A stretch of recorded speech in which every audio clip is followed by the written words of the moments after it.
आता बातमी राज्यातून सरकारनं जरांगेंच्या आंदोलनाच्या दबावाखाली जी.आर. काढला असं छगन भुजबळ यांनी म्हटलंय।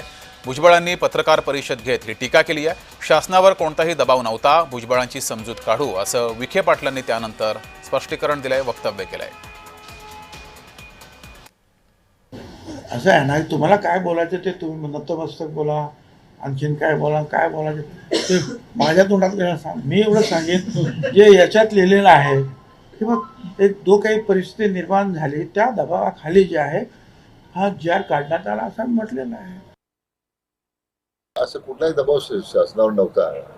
अतिशय विचारांती आमच्या उपसमितीने 3-4 बैठका घेऊन याचा विनिमय केल्यानंतरच आपण तो निर्णय केला आहे। म्हणून मागे मी काही दिवसापूर्वी मी माननीय भुजबळसाहेब आमचे ज्येष्ठ नेते आहेत त्यांना मी विनंती केली आहे की एकदा आपण त्या संदर्भात एकदा मी त्यांच्याकडे जाऊन बसणार आहे, चर्चा करणार आहे की याच्यात वास्तव काय आहे। बऱ्याच वेळा IQ माहितीवर काही मतं तयार होतात, परंतु आम्हाला वाटतं की आमच्या समितीला असं वाटतं की निश्चितपणे आम्ही त्यांचा गैरसमज दूर करू शकतो।